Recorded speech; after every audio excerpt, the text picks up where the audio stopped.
என்னக்கா சொல்றீங்க? நீங்க இவ்ளோ எடுத்து சொல்லியும் செல்வம் தம்பி நகை கேட்க மாட்டேன்னு சொல்லிடுச்சா?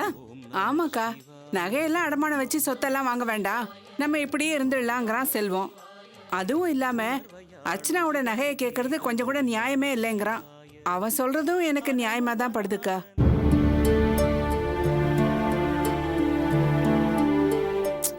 இல்லக்கா, என்ன மாதிரி நடுத்தர வர்க்கத்துக்கெல்லாம் இதெல்லாம் சரிப்பட்டு வராது. உங்களை மாதிரி இருக்கப்பட்டவங்களுக்கு தான் இதெல்லாம் கொடுத்து வச்சிருக்கு. ஏங்கா அப்படி சொல்றீங்க? இல்ல இல்ல நீ ஏங்கி பெருமூச்சு விடுறதை விட முயற்சி பண்ணா எல்லாரும் சொத்துக்காரங்களா மாறலாம். என்னக்கா பண்ண சொல்றீங்க? நீங்க சொன்னீங்கன்னா நான் முயற்சி பண்ணி பார்த்தேன். செல்வம் தான் முடியாதுன்ட்டானே. அவனை மீறி நான் போய் அர்ச்சனா கிட்ட நகையை கொடுன்னு கேட்க முடியுமா? அப்படியே ஒரு பேச்சுக்கு நான் கேட்டுட்டாலும் பெரிய பிரச்சனையால ஆயிடும். ஏற்கனவே 2 குடும்பத்திலையும் புகஞ்சுகிட்டு இருக்கு. நான் நகை கேட்ட விஷயம் மட்டும் அந்த சம்பந்தி அம்மாவுக்கு தெரிஞ்சுது, அவ்வளவுதான். ஆமா ஆமா, ஏற்கனவே அந்த பொம்பளை பத்தி தான் நமக்கு நல்லா தெரியுமே. சாம்பிராணி இல்லாமலே அப்படியே சாமி ஆடும். இதுல வேற நீங்க போய் நகை கேட்டீங்கன்னா அவ்வளவுதான், ஒரேடியா மலை ஏறிடும். நீங்க இந்த விஷயத்துல தலையிடாதீங்க. செல்வத்தை விட்டே நகை கேட்க சொல்லுங்க. அதான் செல்வம் முடியாதுன்னுட்டானே. அக்கா, செல்வம் சின்ன வயசு பையன், அதுக்கு இதெல்லாம் புரியாதுக்கா. நாம தான் பேசுற விதத்துல பக்குவமா பேசி சொல்ல வேண்டிய விதத்துல சொல்லி புரிய வைக்கணும். இந்த காலத்து பிள்ளைங்க இன்னைக்கு கஷ்டப்பட்டா நாளைக்கு நல்லா இருக்கலாம்னு புரிஞ்சிக்கவே மாட்டேங்குதுங்க. இன்னைக்கு ஒரு நாள் நிம்மதியா வாழ்ந்தா போதும்னு நினைக்குதுங்க. அதுக்காக நாம அப்படியே விட்டுற முடியுமா? எப்பவுமே நாளைய பத்தி நினைச்சு வாழறவங்க தான் வாழ்க்கையில ஜெயிக்க முடியும், நிம்மதியா வாழ முடியும். இதெல்லாம் நாம தாக்க அவங்களுக்கு புரிய வைக்கணும். இவ்வளவு ஏன், அந்த பள்ளிக்காரன நிலம் வாங்கும்போது செல்வம் மாதிரி என் புள்ளையும் நகையெல்லாம் வச்சு இடத்த வாங்காதேன்னு தான் சொன்னான். ஆனா நான் அவனை சாமர்த்தியமா என் வழி கொண்டு வந்தேன்ல. அக்கா, தம்பி எப்படிக்கா சம்மதிக்க வச்சீங்க? சொல்றேன்.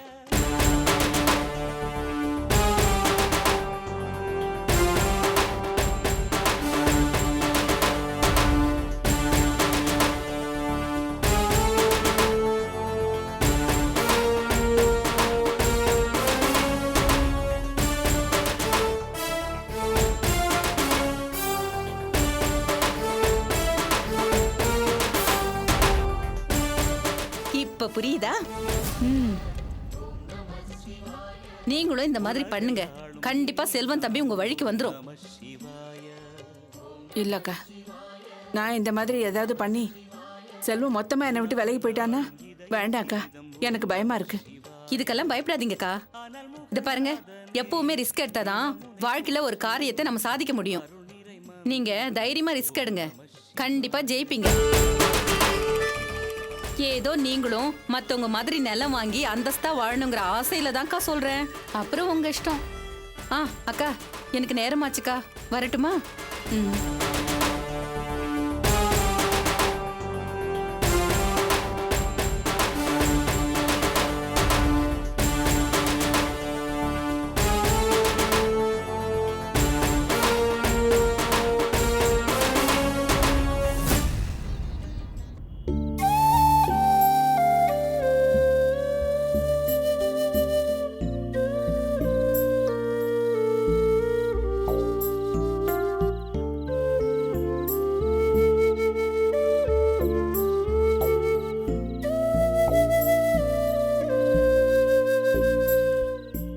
அண்ணா, அம்மா சாப்பிட கூப்பிட்டாங்க, வாங்க. வேணாமா, நீ போய் சாப்பிடு, நான் அப்புறம் சாப்பிட்டுக்கிறேன்.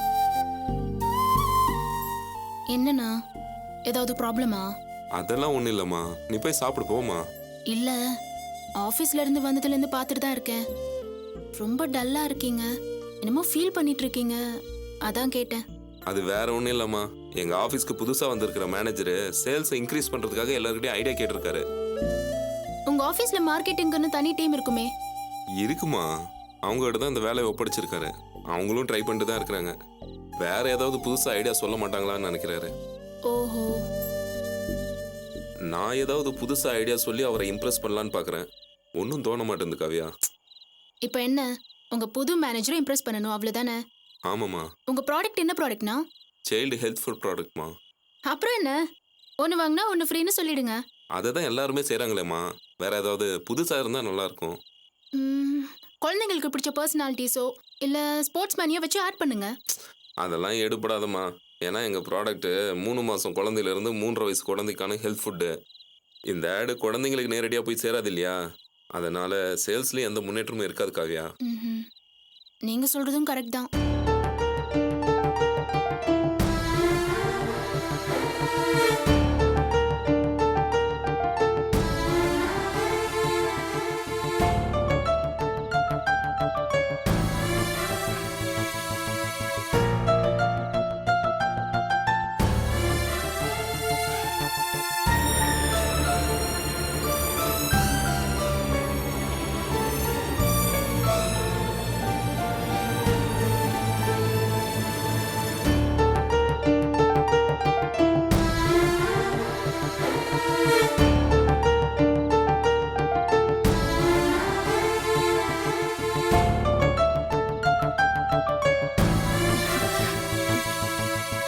அண்ணா ஆ? அண்ணா, உங்க ப்ராடக்ட் வந்து இன்க்ரீஸ் பண்றதுக்கு என்கிட்ட 2 வழிமுறைகள் இருக்கு. ஒன்று வந்து புது கஸ்டமர்ஸை உள்ள கூட்டிட்டு வரணும். ரெண்டாவது இருக்கிற கஸ்டமர்ஸையே உங்க ப்ராடக்ட் நிறைய வாங்க வைக்கணும். இதுல நான் சொன்ன 2வது விஷயம் வேணா நம்ம ட்ரை பண்ணி பார்க்கலாம். மொதல் உன் ஐடியாவை சொல்லுமா, ஒர்க் அவுட் ஆதான்னு பார்க்கலாம்.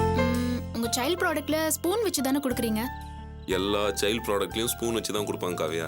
ஓகே, எவ்வளோ அட்வைஸ் பண்றீங்க? எத்தனை ஸ்பூன் கொடுக்கலாம் குழந்தைக்கு? அது குழந்தையோட போஷாக்கை பொறுத்ததுமா. இப்போ 6 மாதம் வையே 1 ஸ்பூனு, 1 வயசுக்கு 2 ஸ்பூனு, அப்படியே குழந்தையோட வயசை பொறுத்து அட்வைஸ் பண்ணிட்டு போவோமா.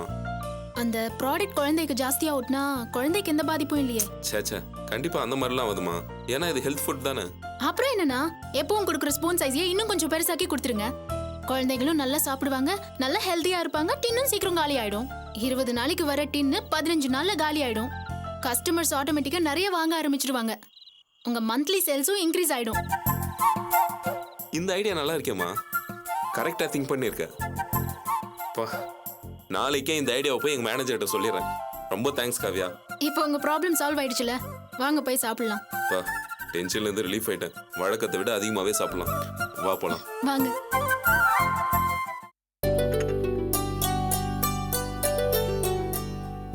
சரி சரி. காஃபி நான் போட்டது கொஞ்சம் சுமாரா தான் இருக்கும், அட்ஜஸ்ட் பண்ணிக்கங்க. நீங்க என்ன சிரமப்படுறீங்க? நான் காஃபி போட மாட்டேனா? பரவாயில்ல, இருக்கட்டுமா. வீட்டுக்கு வந்த விருந்தாளிங்களை கவனிக்க வேண்டியது என்னோட கடமை இல்லையா? என்னடா சுகர் எப்படி இருக்கு? கரெக்டா இருக்கா?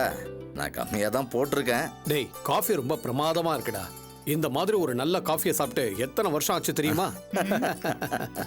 அது சரி, நீ இன்னைக்கே உடனடியாக ஊருக்கு போகணுமா?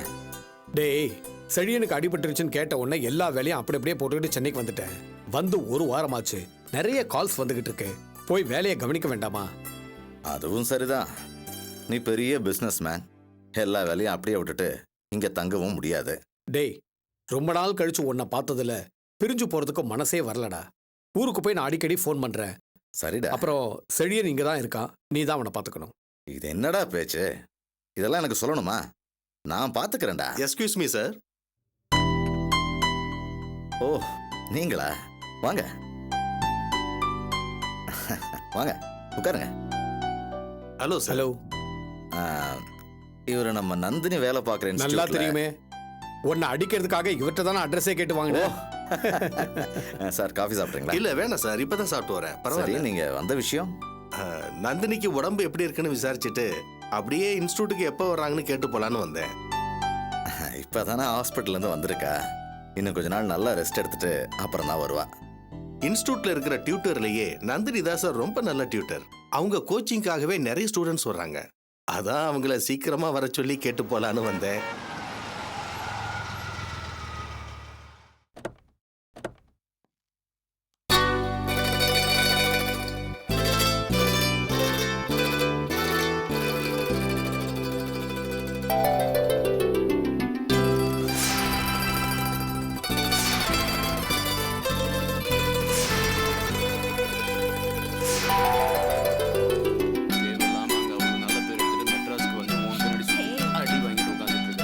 Hello sir.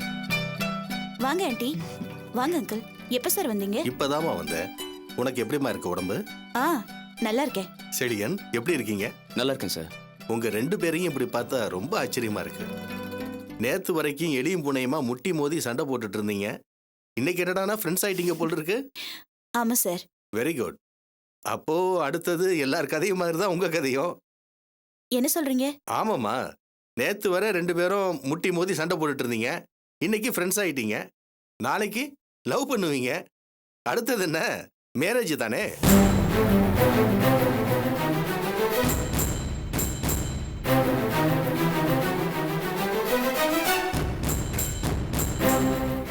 சீக்கிரமா கல்யாண சாப்பாடு போடுமா.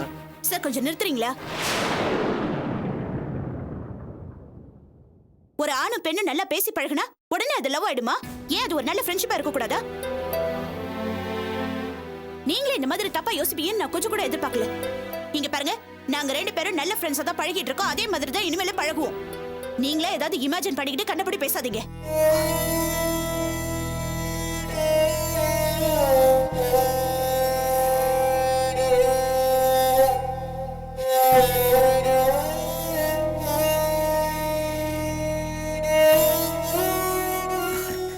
அது வேற ஒன்றும் இல்லை. நம்ம எல்லாரும் முன்னாடியும் வச்சு காதல் கல்யாணம்னு பேசின உடனே நந்தினிக்கு வெக்கம் வந்துருச்சு. அதான் அந்த வெக்கத்தை இப்படி கோபமா காட்டிட்டு போறா. மற்றபடி நீங்க யாரும் தப்பா எடுத்துக்காதீங்க. அப்ப நான் கிளம்புறேன் சார். மனசுல எதையும் வச்சுக்காதீங்க. அவ ஏதோ புரியாம பேசிட்டு போறா. நான் எதுவும் தப்பா நினைக்க மாட்டேன் சார். நந்தினியை பத்தி எனக்கு நல்லா தெரியும். நான் அப்புறமா ஃபோன் பண்ணி பேசிக்கிறேன். வரேன். வரேன் சார். வாங்க சார். ரங்கராஜ், எங்களுக்கு ஃப்ளைட்டுக்கு டைம் ஆச்சு, நாங்கள் கிளம்புறோம். என் பையன் இருக்கான், நீ பார்த்துக்கோ. அதை பத்தி நீ கவலையே படாத. உன் பையனை பார்த்துக்க வேண்டியது என்னோட பொறுப்பு. ஊருக்கு போன உடனே எனக்கு ஃபோன் பண்ணு. ஓகேடா. சரிண்ணே, அப்ப நாங்க கிளம்புறோம். சரி, போயிட்டு வாங்க. அங்கிள், ஏர்போர்ட் போயிட்டு வந்துடுறேன். ஓகேப்பா.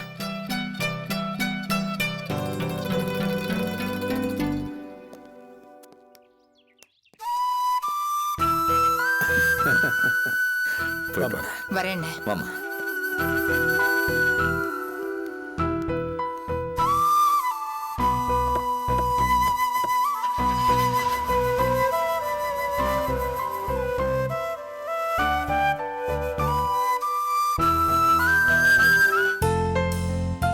Wow Vinod, really it's a great idea. உங்களோட பிளான் இம்ப்ளிமெண்ட் பண்ணா கண்டிப்பா நம்மளோட சேல்ஸ் டபுள் ஆகும். அதுல எந்த டவுட்டும் இல்லை. சீரியஸ்லி, நம்மளோட மார்க்கெட்டிங் டீம் கூட இந்த அளவுக்கு யோசிச்சிருப்பாங்களான்னு எனக்கு தெரியல. அமேசிங். நான் எந்த லட்சியத்தோட இந்த பிரான்ச்சுக்கு வந்தேனோ அது உங்களால நிறைவேற போகுது. Thank you very much Vinod. Thanks sir. ஒரு நிமிஷம் சார். உங்க பாராட்டு புகழுக்கெல்லாம் சொந்தக்காரன் நான் இல்லை சார். என்ன சொல்றீங்க வினோத்? ஆமா சார், இந்த ஐடியாவை எனக்கு கொடுத்ததே என் சிஸ்டர் காவ்யா தான் சார். அதனால முழுக்க உங்க பாராட்டு புகழெல்லாம் அவளுக்கு தான் சார் போய் Is சார். it? உங்க சிஸ்டர் அவ்வளவு பிரில்லியண்டா? இவ்வளவு சின்ன வயசுல இவ்வளவு பெரிய business secret. Great, really great Vinod. அவ படிக்கிற காலத்துலேருந்தே ரொம்ப திறமைசாலி சார்.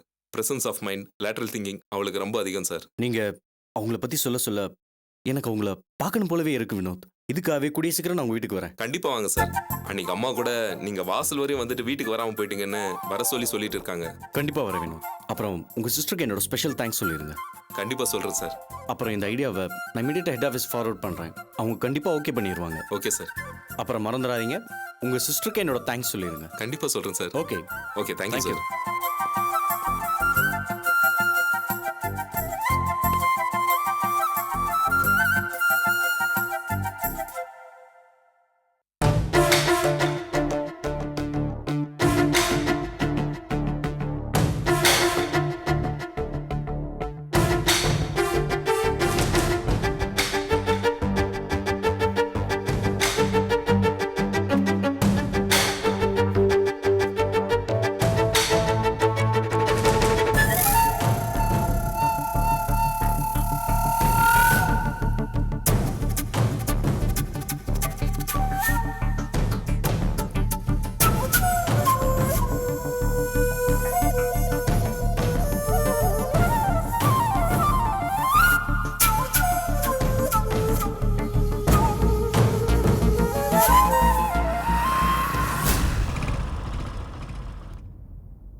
எங்க அம்மா?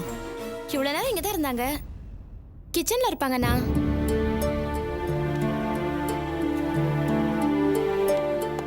அம்மா இந்தாங்கம்மா இன்னைக்கு கலெக்ஷன் பண்ணோம். ராணி இந்த பணத்தை வாங்கி வை.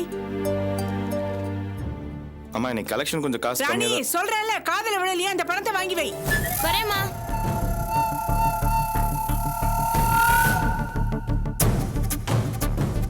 கொடுண்ணா. இந்தாங்கம்மா. அர்ச்சனா சாப்பாடு எடுத்து வை. சரி அத்தை.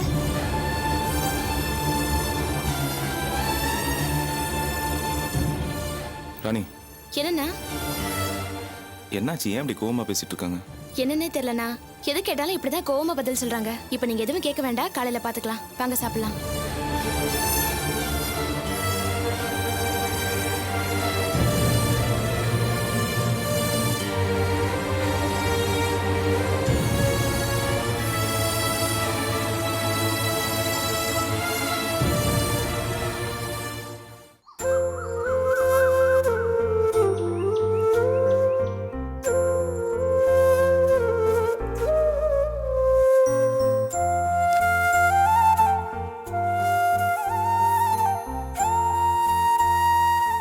அம்மா பேஸ்ட் தீர்ந்து போச்சு, வேற பேஸ்ட் இருந்தா தாங்கம்மா. ராணி அந்த ஷெல்ஃப்ல புது பேஸ்ட் இருக்கு, அதை எடுத்து அவன்கிட்ட கொடு. சரிம்மா. அம்மா எங்க அப்பாவும் வாசியும் காணும் காலையில இருந்து? அவங்கவுங்க வேலையை பார்க்க போயிட்டாங்க. மத்தவங்களும் அவங்க வேலையை பார்க்க கிளம்புங்க. இந்தாங்கண்ணா. ஏம்மா என்னாச்சு உங்களுக்கு? நேத்துல இருந்து சரியா முகம் கொடுத்து பேச மாட்டேங்கிறீங்க. அம்மா உங்களுக்கு என்னம்மா கோவம் சொல்லுங்கம்மா. ஏய் நீ ஏன்டி நின்னுட்டு இருக்க? காலேஜுக்கு போலியா? கிளம்பு போ. போடி. அம்மா நீங்க என்கிட்ட சரியா பேசலன்னா என் மனசுக்கு ரொம்ப கஷ்டமா இருக்குமா? அர்ச்சனா நில்லுமா. என்னத்த? அந்த அழுக்கு துணியெல்லாம் சோப்புல ஊற வை, அப்புறமா துவைச்சுக்கலாம். போ.